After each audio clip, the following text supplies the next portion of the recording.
So what do you think of this? I know you're sensitive to the markets. You don't like what you're seeing here on Wall Street, I'm sure. The line from Stephen Myron was, just hang on. We're working on extending the Trump tax cuts along with a number of other tax points of tax relief that will help to make this better. Does one offset the other? Well, I think it's such an important question, and I'm concerned that we cover up the strategy of right-sizing regulation, tailoring regulations, getting balance back in the regulatory system, which President Trump was so successful on in his first term. We want to do that in this term. And as you noted, the Senate will be voting on the House budget reconciliation bill this weekend that'll lead and unlock the ability to block a major tax increase for business and for American households.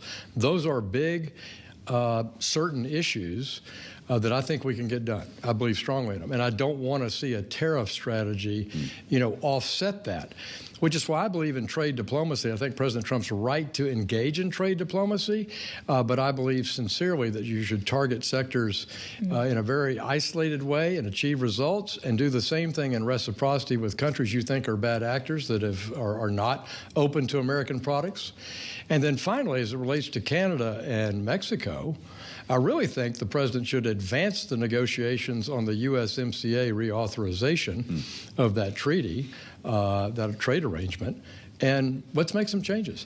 Let's make sure that Chinese component parts are not dumped into Mexico or Canada and go into the supply chain. So why not have Congress take the lead on that? It is your Article 1 authority to do so, and yet this is being driven out of the White House, not by your chamber or by the Senate. Does that need to change to calibrate this policy in a better way for the economy? Another good question. Since the late 1920s, Congress had been in the tariff setting business, and they were so frustrated by it and so bad at it that they delegated it to the executive branch under trade promotion authority.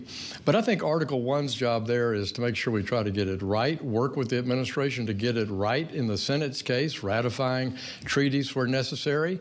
So that's what we need to do. Trade promotion authority, which was reauthorized in President Trump's first term, has expired. President Biden did nothing about it. I think that would be a good step for the Congress to consider reauthorizing that. What does the banker inside you, never mind the chairman of financial services, think about when you hear companies say, why are we being unfairly targeted? All we have done is play by the rules. We came out of China, we went to Mexico, we went to Vietnam, now we're being penalized for that. Aren't they correct in making that point? Well, I think it speaks to the uncertainty nature of this. I hear it from my own constituents at home who are manufacturers who make something, but some of the component parts and what they make comes from outside the U.S. They're concerned about the cost. Will their product be competitive? And the same is true for Arkansas, a big agricultural state. Right. Much of what we produce goes to Canada or Mexico. So these are important issues, and that's why I think the strategy has to be right.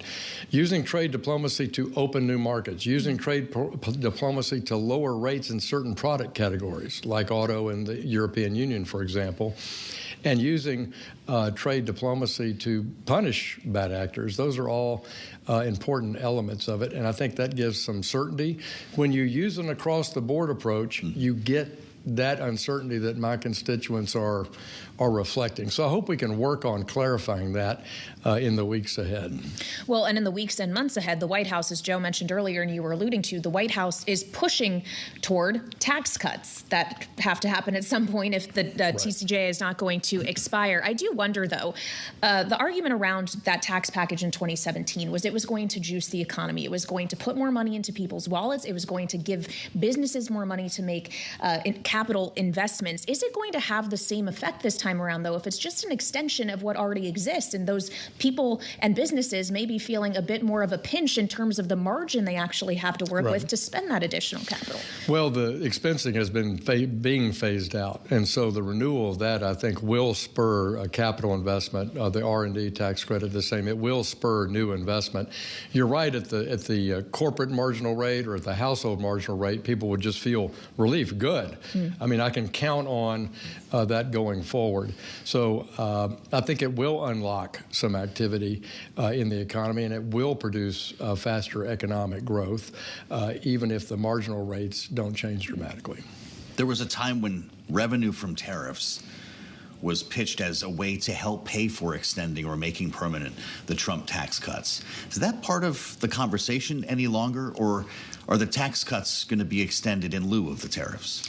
Well, in our discussions in the House, I can't speak for the government at large, but in our discussions with our colleagues in the House, we've been thinking about the importance of extending the President Trump's tax cuts, cutting spending, trying to right-size government so that we don't have $2 trillion deficits. This is a major goal of our House Budget Committee.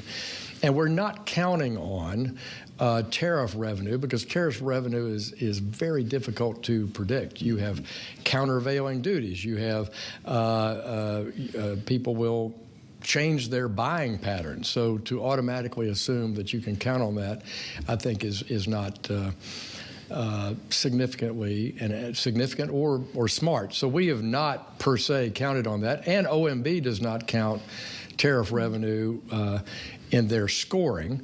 So as we get closer to that final vote, we'll look and see where this Trump tariff plan settles, and that may give us some indication. But in the meantime, we're working independent of that, I'd say. We were just listening from our colleague Charlie Pellet looking at the markets, specifically at bank stocks, some of the big investment banks that were counting on a revival in companies coming to the public markets and re-engaging in M&A activity. This gets back to the kind of regulatory burden you were referring to earlier. Are you concerned that some of this wider economic impact, companies now deciding perhaps is not the best time to enter the public markets, that regulatory burden being eased maybe for not if they can't actually take advantage of it? Right. Well, certainly, I hope that the competition focus of a Trump FTC, Federal Trade Commission, is open towards business entrepreneurship, business combination, where it produces more competition. And I would hope that we are able, in our regulatory focus on capital formation, to encourage more public companies because we lower the cost quarterly of being public. That's a goal of mine as chairman of the committee. But anytime you have wide market uncertainty in equity prices, you're going to have people pull back from a scheduled IPO because they need market certainty. Right. And so I hope this settles down soon, because I know there's a lot of interest in advancing that equity market through the IPOs. We've been talking, Mr. Chairman, for the better part of 10 minutes, and somehow Kayleigh Lyons has not asked you about crypto. I was saving it for last. About the Stable Act. Well, my gosh, we only have a couple of minutes left here. Yeah. You had an important week when it comes to this. It's something that gets lost in a very noisy news cycle, but this is important, something you've been pursuing for months and months. This is a real effort for the past 4 years, really, working with former Chairman Patrick McHenry, Ranking Member Maxine Waters, to craft a dollar-backed stable coin under U.S. law inside the largest capital market, the most important economic country in the world, that we would have our own dollar-backed stable coin where we could have a tokenized dollar payment on a blockchain. We had a successful markup, bipartisan result, and this is a companion to just a few weeks ago, Bill Hagerty, Cynthia Lummis, Tim Scott, Diane Gillibrand got a Senate dollar-backed stablecoin bill out of the Senate Banking Committee. This is the first time we're demonstrating, I think, to the markets that we can make progress on this. I think we can get that passed this year, and I think we can also get the market structure bill passed.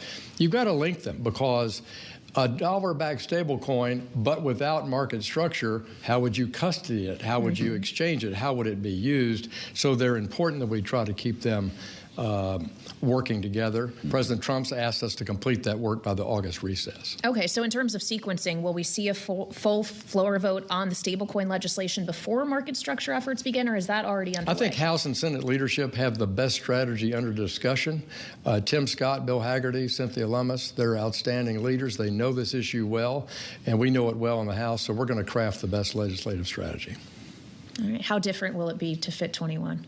We have our first hearing next week. Brian Stile of Wisconsin will convene his first market structure hearing in the House. We're excited about that, and we hope to get that text ready in the next few weeks. We need a Stile Hill panel. Yes. Oh, yes. When the time comes. Can we do that? We can do it. All right.